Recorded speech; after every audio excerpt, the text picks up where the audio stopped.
Alright, hey guys, today we'll be looking at how to do lightning in the sky, and that's always a really exciting way to add production value to your project.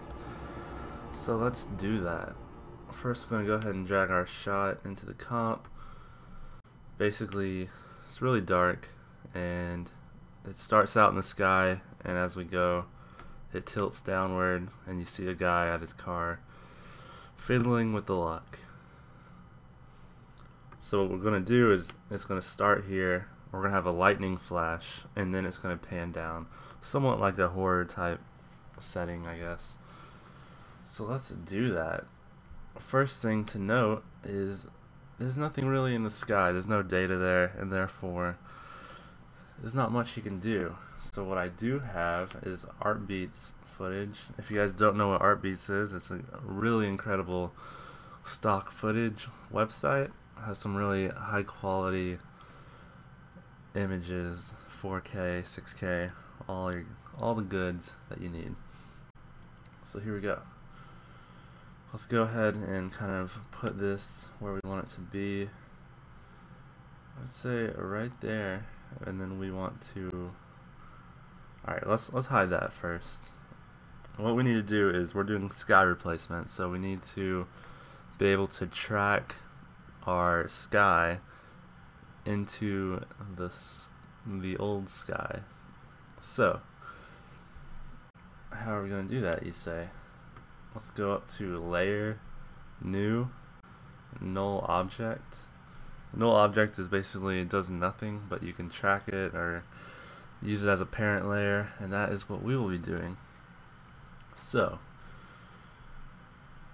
what can we track? Well, if you look here, we got this little, I don't know what this is, but it looks pretty trackable. So let's click our footage layer, and then we will go to track motion. And we'll go to 100%. We'll drag our track point over. Right about there.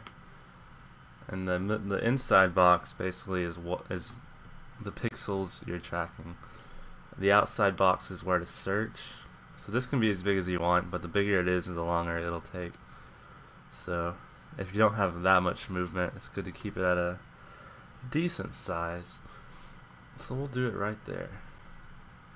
Go back to fit all, and then we will come over to our tracking controls, and we will hit the play button for it to analyze, and it'll track down, but these posts are going to go out of frame, so we want to stop it when it's about to, right there. Alright, so now we're in a predicament because, oh snap, our tracking point goes out of frame. What are we going to do? The world is coming to an end. Very unfortunate. So let's go ahead and just apply it, and it will apply to the null. You can edit target if you want to do something different. We do not. Okay. And now from here, we're going to create a new null. Layer, new, null. And the key is to start the new one right at the frame that the old one ends. So let's go ahead and track the new point. Track motion. 100%. Drag down your track point, and let's track this bright light over here. So basically the key of doing this is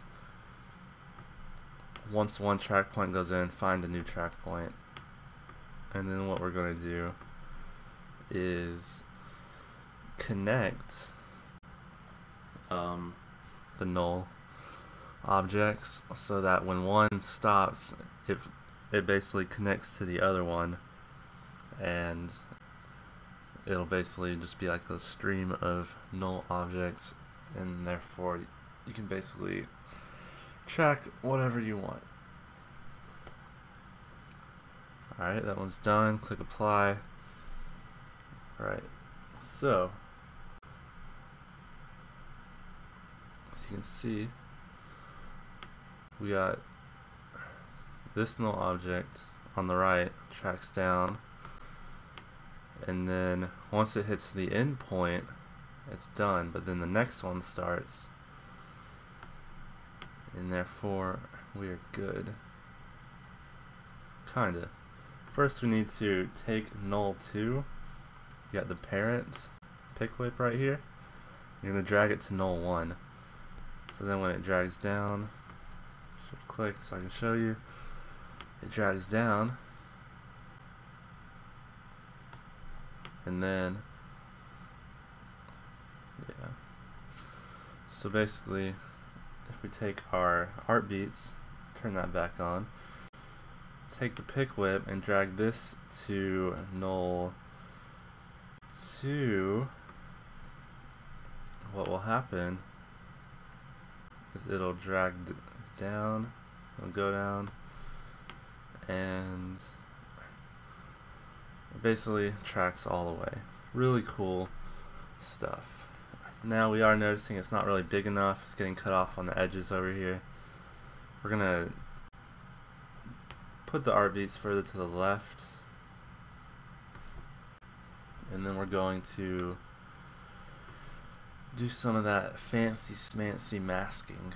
So let's take the rectangle tool, zoom out to say 25%, and let's make a mask here. I'm going to go down to subtract, go to the mask properties, and we will feather it out to around 250, and then we'll make another rectangle mask on this side, and we will subtract it, and once again, believe it or not, feather that out to about 250, and that's pretty good. Let's maybe do 300 on that side, but then you don't want to see the edge of it, so hold Option, drag the mask further to the left, and not too far. That should be good.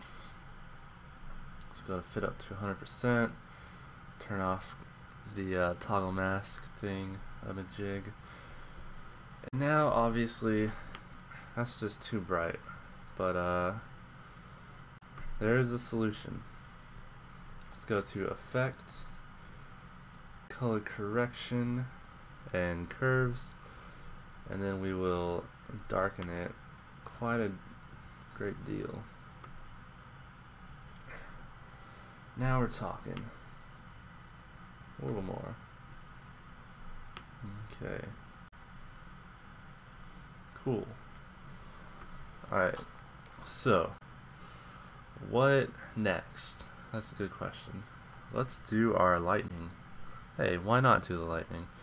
So let's go to Layer, New, Solid, make it black, comp size, let's call it Lightning.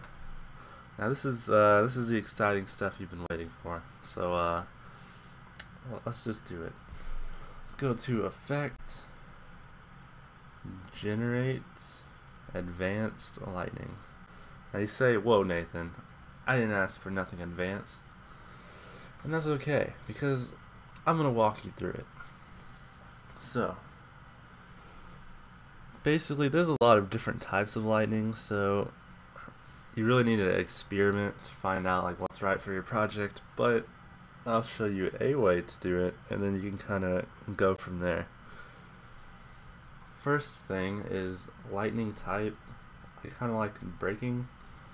It's more, I don't know, I like it. I like it. What more reason do I have to give you? Then let's go to the core settings, and let's make the radius 1.3, and then opacity 65%. That just kind of makes it less bold, which, I don't know, to me less is more. And then let's go to the color, and white's good. Let's do white. Glow settings, and let's make it 85. So you want it more glow, but then you want to lower that glow to 25. There we go. Now it's looking a lot better already. So this blue is a little too saturated for me, depending on your project. If it's very colorful, then maybe you want that. I want a little more subtle. Maybe right here, about halfway towards white. And to me, this is already looking pretty cool.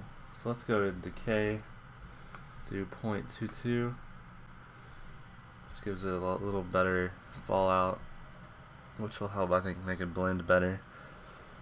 And then decay main core, check.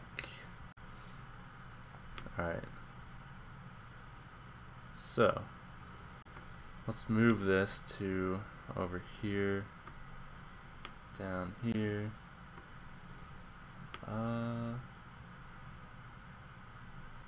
Cool.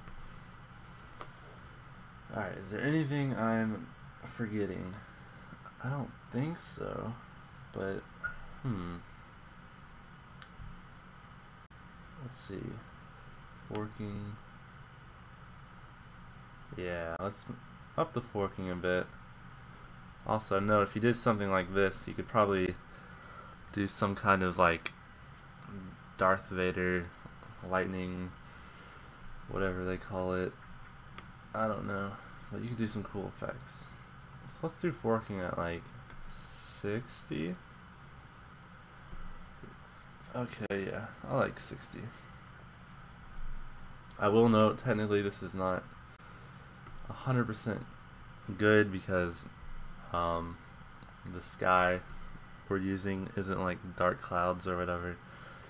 It's kind of blue skies with some white clouds, and that would not make lightning, but that's all I have for the sake of this tutorial. Try to find a better sky, but you'll get the picture. Alright, I don't know, I feel like this decay, well, no, we're good, let's go forward from here. So we want the lightning to be very brief, just a quick flash will help hide it a little bit. So let's go to, we want it to happen before the camera starts moving, which is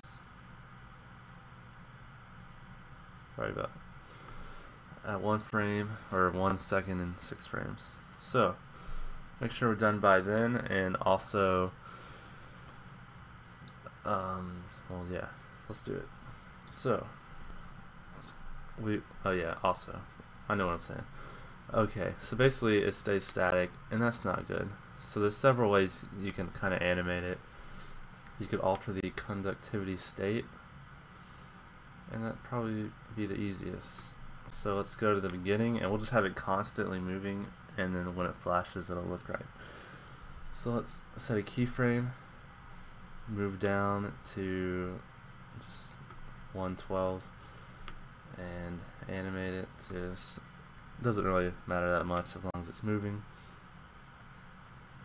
Alright, now all we have to do is keyframe the opacity. Hit T on the keyboard to open up your opacity properties, and we're going to actually just kind of work backwards. So I'm at 1 minute and 3 frames. Set the opacity to 0, move down 1 frame, set it to 100, move down 1 more frame, add a keyframe, so keep it at 100, and then move down 1 more and 0. So basically it's 0, 100, 100, 0. So you have 2 frames flashing. And then we'll move down a few frames, maybe 3. Hit a keyframe at 0, move down 1 more, 100, down another, 0. So basically it flashes twice. First flash is 1 frame, second flash would be 2 frames. Gives it a little bit of variation, and it seems natural to me. You can do it differently in yours. That's what I found that I kind of like. So basically flash, slash the end. Alright, so now we want to enhance it. It has to light up the environment. So I did some tests, and what I found to work best is to go to layer, new, solid, make it a white solid, click OK, toggle switches modes, come over to mode, and change it to overlay. So basically it just brightens everything up, and we want basically just to copy the keyframes from before onto this. So let's see, let's highlight it, Command C, go up, Command V, drag them over, and now, whoa, okay, turn it on, don't be an idiot like me. Flash, flash, comes down, bada boom, bada bing. Now that is some fancy stuff. Alright, well that's pretty much it. The last thing I would like to do is just to color grade it a bit, because this color is very harsh and not that pretty. Well, it's okay. We can make it better. Go to curves, and we will go to the red channel, lower the reds, give it more of a blue-yellow tint, which is always pretty, and then go to blue, and we will up the blues a bit to really make that sky pop, that lightning.